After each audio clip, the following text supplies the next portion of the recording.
The wind howled like a wounded beast across the city, but inside the towering glass building of Hawthorne Enterprises, everything was silent except for the scratching sound of papers being signed. CEO Adrian Hawthorne, known for his icy discipline and impossible standards, stood alone in his office late at night, unaware that fate was about to crack open the walls he had built around himself. When he finally stepped into the lobby, exhausted and tense, he froze at the sight of a tiny figure curled on the leather sofa. Snowflakes clung to her hair and her hands trembled from the cold. When he approached, she lifted her head, and her voice, soft, broken, barely above a whisper, changed everything. She said, "Sir, my mom didn't come home last night," and in that instant, the storm outside was nothing compared to the storm that rose inside him. Backhand index pointing right. If you believe kindness and second chances can change the world, please like, comment, share, and subscribe. It truly helps this channel grow. Adrian stared at the girl in confusion, trying to untangle the words she had spoken. Her clothes were damp, her eyes red from crying, and she looked far too young to be alone in a corporate building at midnight. He knelt beside her, and she explained in trembling sentences that her mother, Ava, worked as a janitor in the building. She always took her home at night, always wrapped her in her warm coat, always whispered the same promise, "No matter how hard life gets, I will never leave you alone." But last night, she didn't come home. The girl had waited, and when the snow thickened and the night grew colder, she panicked and walked all the way to the building to look for her.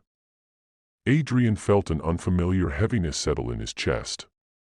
He remembered Ava, quiet, hard-working, gentle, and he remembered something worse. The shift she covered last night was the one he had demanded stay overtime because he needed the building prepared for an early meeting. The guilt struck him like a blade.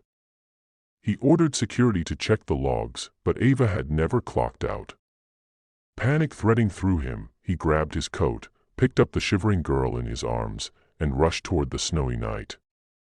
The storm was brutal, slicing across the street like shards of glass, but Adrian didn't care.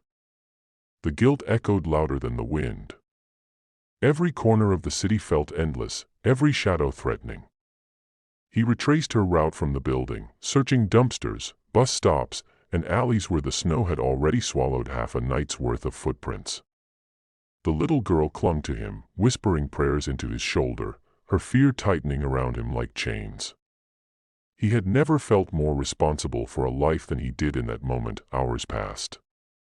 The storm grew merciless.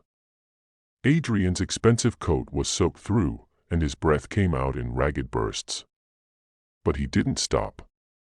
He refused to be the men who ignored pain, the men whose decisions buried lives. Then, somewhere near the old underpass, he saw a dark shape half covered in snow. His heart slammed into his ribs as he rushed forward. Ava lay curled against a wall, unconscious, her arms wrapped around herself as if trying to fight the cold alone.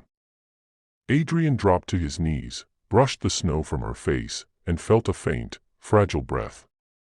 The girl cried out, wriggled from his arms, and threw herself at her mother. The sound that tore from her throat was raw and painful, a child's fear spilled into the night.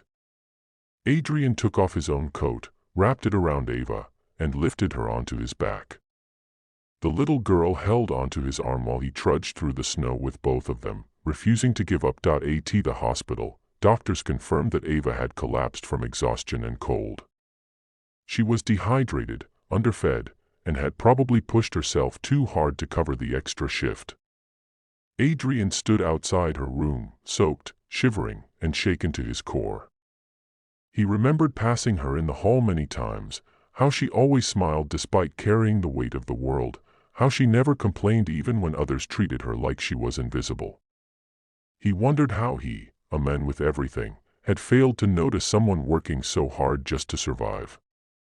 The little girl held his hand while they waited, trusting him completely, and it shattered something frozen inside him. When Ava finally woke, her eyes fluttering open in confusion, she saw her daughter first. Then she saw Adrian standing behind her, his expression uncharacteristically soft and full of remorse. She tried to apologize for causing trouble, for being late for work, for everything she thought she had done wrong. Adrian felt a lump rise in his throat. A woman who had almost died still thought she needed to apologize. He lowered his head and apologized instead, apologized for not seeing her, for pushing her too hard, for forgetting that behind every worker was a life, a family, a heartbeat. Ava's eyes filled with tears as she realized the CEO she feared had carried her through a snowstorm to keep her alive. Adrian didn't return to the office for a week. Instead, he stayed close, ensuring Ava recovered fully. He arranged a safe, warm place for her and her daughter to live. He revised company policies so no employee would ever again be forced into unsafe overtime. But more importantly, he changed. He allowed himself to feel, to care, to see the people whose lives intersected with his decisions. The little girl became a small light in his life, the one who unknowingly dragged him out of his emotional winter. Before the story closes, here is a simple request. Comment below who your favorite character was, the CEO, the brave little girl, or the mother fighting for her child. And as snow melted and spring crept into the city, Adrian visited Ava and her daughter often. Their small home was filled with warmth, laughter, and a kind of quiet strength that humbled him. He realized that saving them had saved him too. The world wasn't built on power or wealth, it was built on moments when one human heart reached out to another. And sometimes, a single whispered sentence from a child could change an entire life. Backhand index pointing right. If this story touched your heart, please don't forget to like, comment, share, and subscribe.